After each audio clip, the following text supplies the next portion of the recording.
नमस्कार, मैं हूं छाया। इनसाइड झारखंड न्यूज के बुलेटिन में आप सभी का स्वागत है। खबरों की शुरुआत करते हैं राजधानी रांची से। झारखंड प्रदेश कांग्रेस के केंद्र सरकार द्वारा मनरेगा योजनाओं का नाम बदलने के विरोध में मनरेगा बचाओ अभियान रैली के तहत आक्रोश मार्च निकाला गया। इस दौरान हजारों की संख्या में कांग्रेस कार्यकर्ता और नेता रांची के ऐतिहासिक मोहराबादी मैदान में एकत्रित हुए।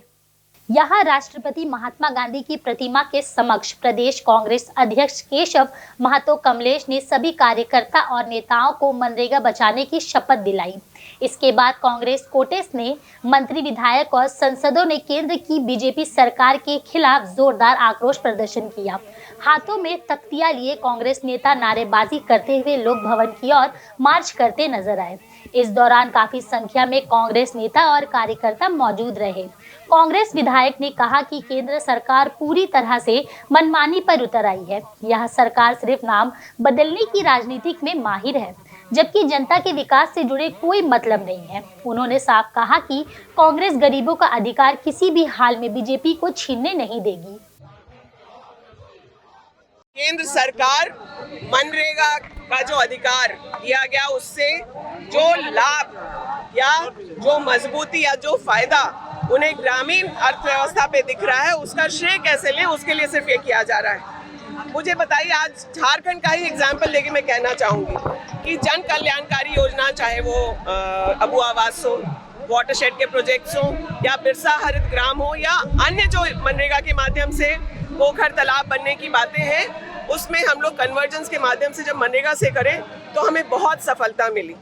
इसको बदलने की क्या आवश्यकता पड़ी, देश के सामने ये बातें आनी चाहिए, चर्चा होनी चाहिए। आप जो केंद्र में बैठे हैं लोग सत्ता में, वो राज्यों से पूछते किस वजह से इसको बदला जा रहा है। ये समझ नहीं पा रहे हम लोग कि एक कानून और जो गारंटी मनरेगा देती थी, उसको वीबी ग्राम जी के माध्यम से क्या बदलाव करना चाहते हैं। नाम पर मैंने पहले भी कहा है कि इनको काम कोई नया करना नहीं, नए अधिकार, नई योजनाएं जो जनता के हित का है उस पर काम करना नहीं है।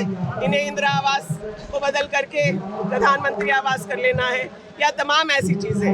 नाम बदलिए, कोई बात नहीं है। आपको गरीब से, गांधी जी से नफरत हो सकती है, आप गोड से रख लीजिए नाम, लेकिन गरीबों के पेट पे लात मारने का जो ये बदलाव कर रहे हैं, वो हम लोग कतई बर्दाश्त नहीं करेंगे। वहीं परसुडी थाना क्षेत्र से बहाड़ीगोड़ा फाटक के पास एक दर्दनाक सड़क हादसे में किशोरी अंजलि कुमार की मौत हो गई। यह हादसा उस वक्त हुआ जब राहरगोड़ा निवासी संतोष कुमार ठाकुर की पुत्री अपनी छोटी बहन के साथ स्कूटी से बाजार लौट रही थी।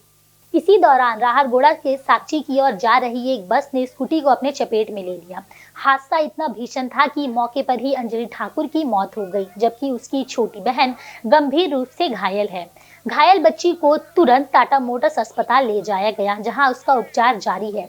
डॉक्टरों के अनुसार घायल की स्थिति पर नजर रखी जा रही है। इसके समक्ष निधन से पूरे परिवार पर दुख का पहाड़ टूट पड़ा है। अंजलि के पिता संतोष कुमार ठाकुर पेशे से सलून चलाते हैं।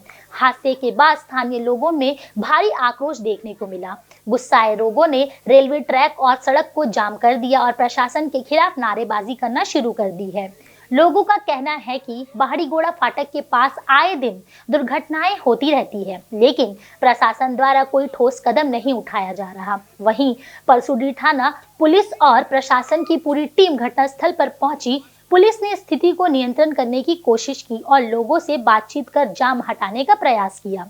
प्रशासन की ओर से लोगों को आश्वासन दिया गया कि मामले की गंभीरता से जांच की जाएगी, पीड़ित परिवार को हर संभव सहायता दी जाएगी और दोषियों के खिलाफ कानूनी कार्रवाई की जाएगी। फिलहाल इलाके में तनाव का माहौल बना हुआ है और पुलिस बल तैनात है। हमको एक बैग फोन मालूम चला वहाँ कि मतलब कि ऐसा ऐसा अंजलि के साथ में हुआ। हम अभी आके तुरंत यहाँ पर जस्ट खड़ा हो गए। अभी तुरंत हम अभी देखे भी नहीं डेड बॉडी। अंजलि क्या चीज से जा रही है? स्कूटी से। अच्छा, स्कूटी पे देखिए अंदर में पूरा वैसे ही अच्छी हो गया है, पूरा तहस-नहस। देखिए, रोड की स्थिति पहले से ही खराब है और आज फाटक बंद था और ये बस यहाँ पे खड़ी हुई जो ड्राइवर निकल के कहीं चला गया था, ठीक है। और फाटक बंद होने के कारण पीछे बहुत गाड़ी रहा है, बहुत गाड़ी था और गाड़ी बहुत था तो उसका पता नहीं ब्रेक फेल हो गया या फिर कुछ हुआ और आके स्कूटी में टकराया और सब मतलब एक बच्ची भी थी अंदर और जो जिसकी मौत हो गई है उसको भी आप देख सकते हैं, बहुत बुरा स्थिति है। नहीं, लोगों का कहना भी था और नहीं था ड्राइवर नहीं था, वो चाय पीने गया, कहाँ क्या शो करने गया, क्या करने गया नहीं पता, लेकिन वो नहीं था। और लुढ़काव में बस आप जान रहे हैं कि ये लुढ़कान है, देख लीजिए आप रोड की स्थिति देखिए कितना डाउन है, आप है ठीक है, और फिर भी वहाँ पे वो लोग गाड़ी इस तरह का छोड़ के चला गया। ड्राइवर को नहीं, हो सकता है कि हैंड ब्रेक नहीं लगाया होगा या कुछ भी हो, सोचा होगा तुरंत आ जाएंगे, लेकिन इतना बड़ा हादसा जो हो गया है इसका जिम्मेवार कौन होगा बताइए। चल रही दौड़ रही मौत का सौदागर दौड़ रही है और यहाँ प्रशासन जो है दो चक्का को परेशान करे रखते हैं, हेलमेट चेकिंग के नाम पर अवैध वसूली करते हैं। यहाँ जो गाड़ी का किसी भी गाड़ी, स्कूल गाड़ी हो, बस गाड़ी हो, सबका पेपर चेक उसका करवाए ना सही स्थिति के। आज एक स्कूल वैन जाती है उसमें कितने बच्चे बैठे जाते हैं। क्या बोलना चाहेंगे उनको, बुला के बोलिए। देख रहे हैं किस स्थिति में है रोड। आज हम लोग 15 साल से एकदम गाँव में जर्जर से जर्जर स्थिति में जी रहे हैं। हम लोग का हर चीज शहरी क्षेत्र में आता है, लेकिन हम लोग ग्रामीण क्षेत्र में बदतर हाल में हम लोग जी रहे हैं। बच्ची यही रहा बस्ती के ही है सर, बच्ची तो बस्ती के ही है ना, यहाँ तो बस्ती के ही आदमी आएंगे, टेलको से साक्षी सुनारी से नहीं आएंगे, बस्ती के ही आदमी हम लोग दर्दनाक स्थिति में जी रहे हैं। बिल्कुल सही बात है। आज हम लोग शहरी क्षेत्र में हम लोग को काउंटिंग किया जाता है, लेकिन हम लोग इतना ग्रामीण से बदतर हालत है। आज ग्रामीण को भी एक सांसद विधायक गोद लेते हैं, हम लोग को कोई गोद नहीं ले रहे, हम लोग लावारिस है हम लोग के ग्राम। जमशेदपुर पुलिस की हाथ एक बार फिर सफलता लगी है, जहां पुलिस ने गुप्त सूचना के आधार पर मानगो थाना क्षेत्र से आपराधिक घटना को अंजाम देने वाले 3 युवाओं को गिरफ्तार किया। इनके पास से पुलिस ने हथियार भी जब्त किए। पुलिस के मुताबिक 3-4 दिनों तक कपाली ओपी क्षेत्र में इनका कुछ युवाओं के साथ झड़प हुआ था और उसी के प्रतिशोध लेते हुए वे इस घटना को अंजाम देने वाले थे। पुलिस को बीती रात तकरीबन 10 बजे गुप्त सूचना मिली थी कि आपराधिक चरित्र के लोगों का जुटान NH-33 सरोवर स्टील होटल के समीप हुआ है और इस पर पुलिस ने छापेमारी की। उनके पास से पुलिस ने एक पिस्तल, एक देसी कट्टा, एक जिंदा कारतूस और एक धारदार हथियार जब्त किए। फिलहाल पुलिस ने तीनों को न्यायिक हिरासत में भेज दिया है। रात में हम लोग को इन्फॉर्मेशन हुई कि कुछ अपराधी मानगो नेशनल हाईवे 33 में सरोवर हिल होटल के पास कोई आपराधिक घटना को अंजाम देने के फिराक में थे। तो उसके तुरंत बाद फिर एसपी सिटी की निगरानी में एक टीम का गठन किया गया, जिसको लीड कर रहे थे डीएसपी हेडक्वार्टर 1, और फिर वहां पर छापामारी कराई गई। तो 3 व्यक्ति दानिश हुसैन, राशिद अंसारी और गुलाम खान को वहां पकड़ा गया और जब उनकी तलाशी ली गई तो हम लोगों को एक पिस्टल, एक देसी कट्टा, जिंदा कारतूस और एक चाकू जैसा धारदार हथियार और मोटरसाइकिल हम लोग को उनके पास से बरामद हुई।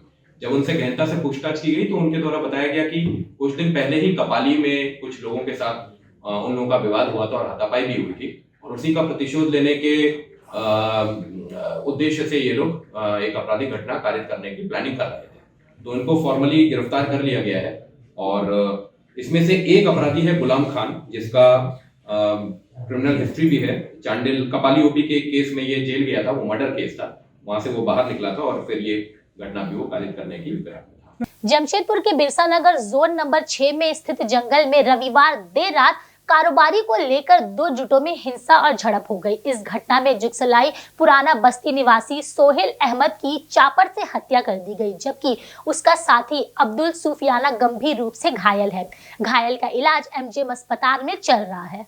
पुलिस के अनुसार कारोबार से जुड़ी बातचीत के लिए सोहेल को जंगल में बुलाया गया था।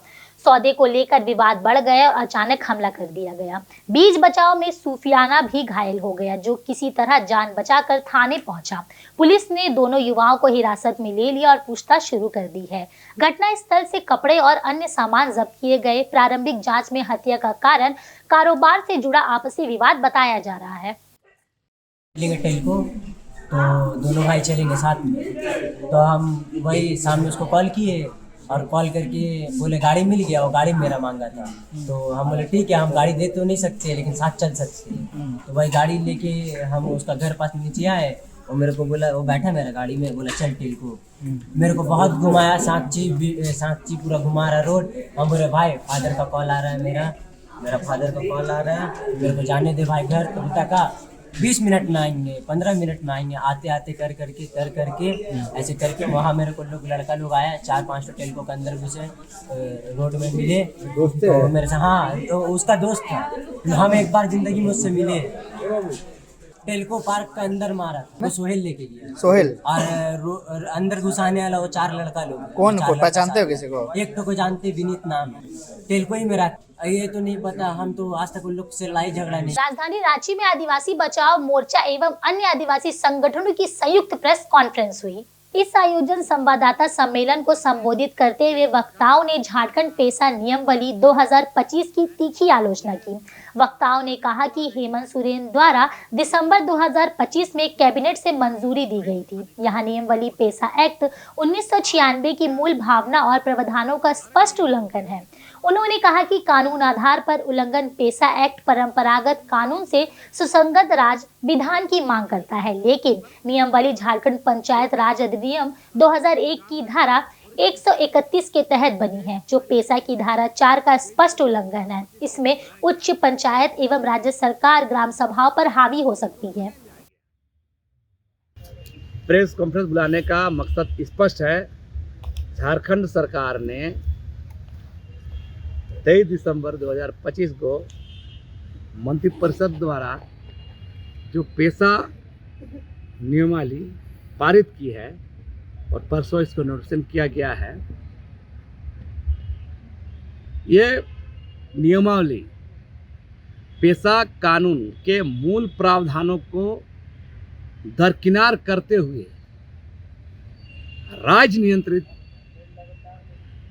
नियमावली बनाई गई है, जो पेशा की मूल भावना पर ही कुठाराघात है और ये आदिवासियों को लॉलीपॉप देने का काम किया गया है।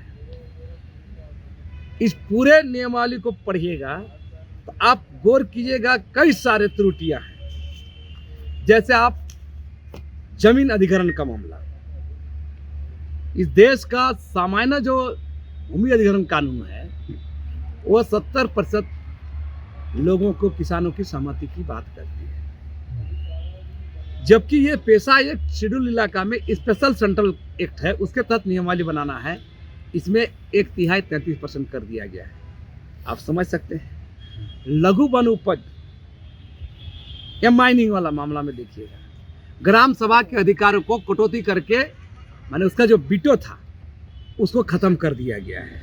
वही आप देखिएगा ग्राम सभा का जो बनाने का है, वो टोला वाइज बनाने के, माने जो ग्राम सभा का जो मकसद है उसको आप तोड़ रहे हैं।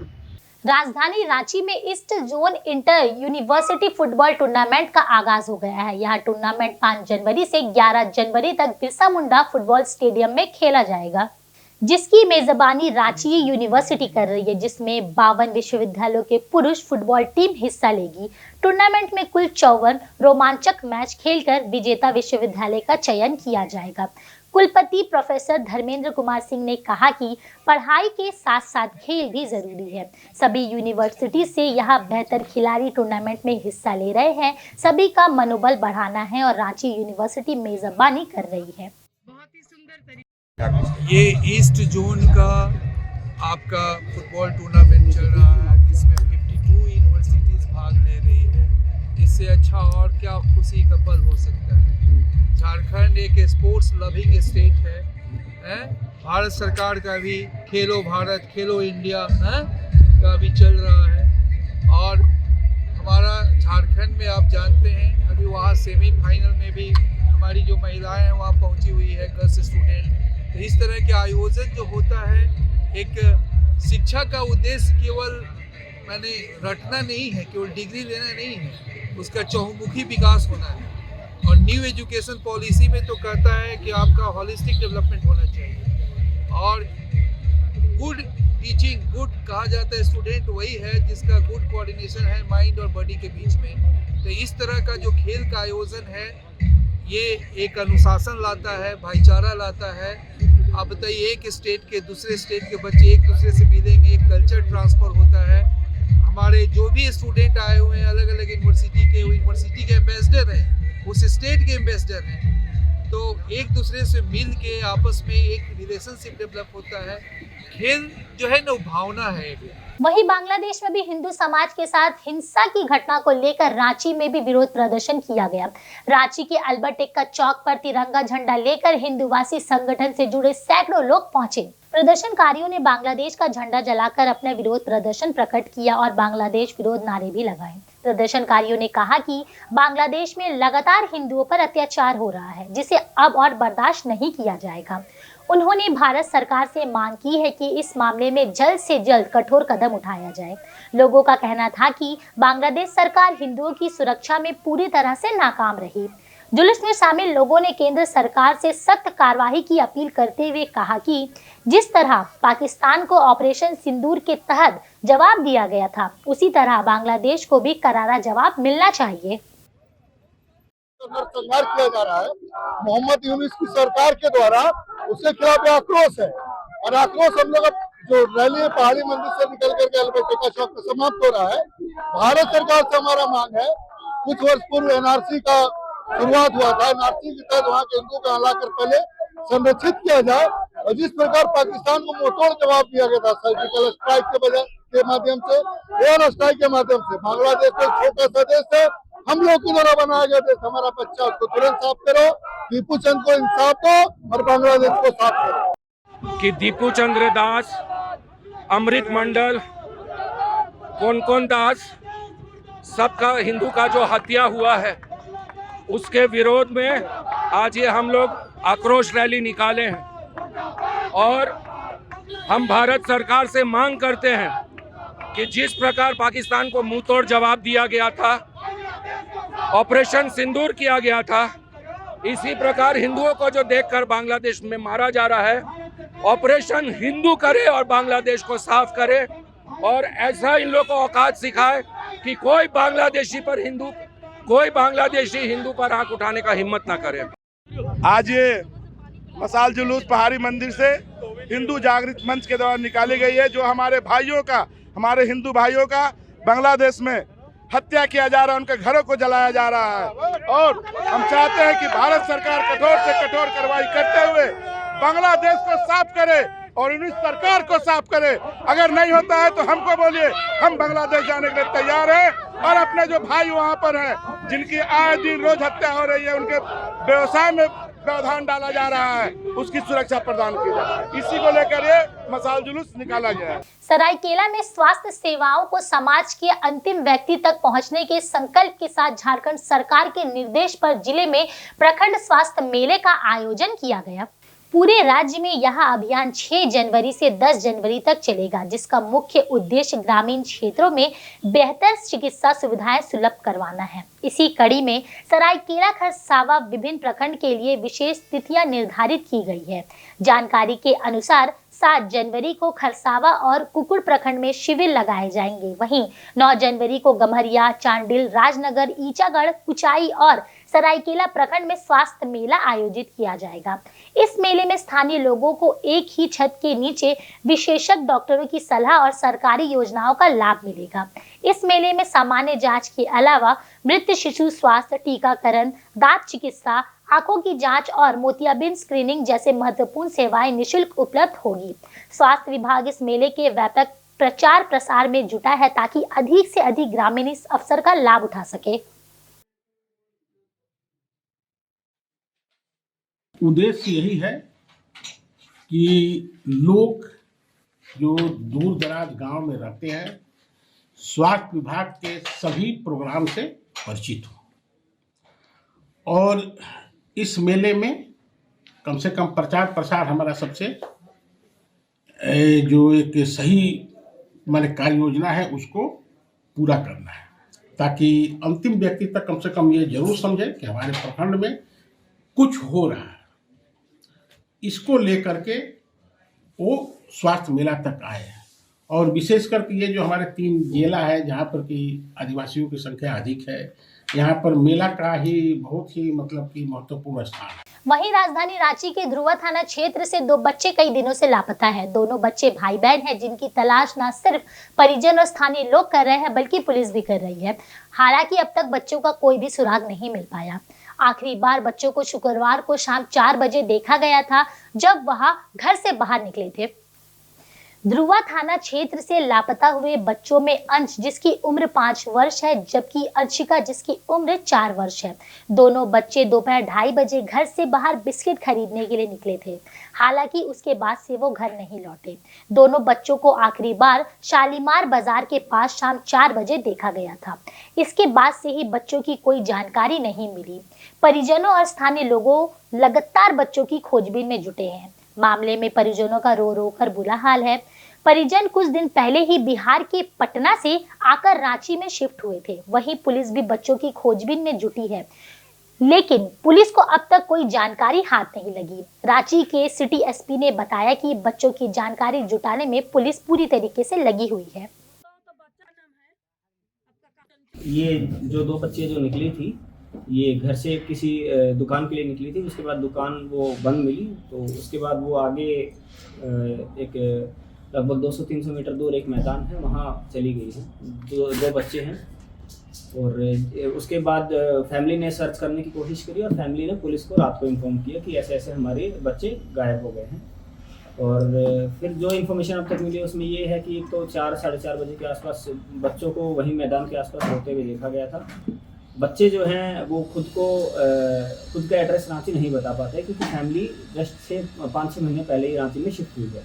तो बच्चों से जब पूछा जाता है कि उनका आपका एड्रेस क्या है, तो इसमें बच्चे पटना के एड्रेस से अपने आप को ज़्यादा आसानी से आइडेंटिफाई कर पाते हैं। कि अब अगर आप बच्चे से पूछेंगे तो बच्चा अपना एड्रेस पटना बताएगा क्योंकि इससे पहले ये फैमिली पटना में रहती थी। तो इसमें जितने भी इस टाइप के जो बस स्टैंड्स हैं, रेलवे स्टेशन हैं, बाकी सारी जगह जाकर सर्च अभियान लगातार चलाया जा रहा है। सारे थाना प्रभारियों को भी और इन्फॉर्मेशन डिसेमिनेट की गई है। हमारी भी आप लोगों से अपील है कि आप लोग भी इन्फॉर्मेशन डिसेमिनेट करिए इन बच्चों को लोकेट करने में। इसमें हमने बिहार पुलिस से भी हम कोऑर्डिनेट कर रहे हैं कि वो बच्चे अपना एड्रेस पटना का बता रहे हैं। तो हो सकता है कि किसी ने आगे बच्चों के पूछने के आधार पर उनको पटना भेज दिया हो या पटना में कुछ कॉन्टैक्ट किया और आगे जो है बच्चों को लोकेट करने में प्रयास किया। ठीक है। तो फिर लड़का गया कि बाबू की बुआ अबे नहीं, तो वजह से हम लोग खोजने लगे सब गोड़े। हम लोग दूर होने को सतरंजी बाजार है, दक्षिण जा करके पूरा डे नाच करके भाषण गाड़ी पड़े थे करके पोस्टर से मार के खाए नहीं चल रहा है। वहीं आज के बुलेटिन में सिर्फ इतना ही। कल मिलते हैं नई खबरों के साथ, तब तक के लिए देखते रहे इनसाइड झारखंड न्यूज। धन्यवाद।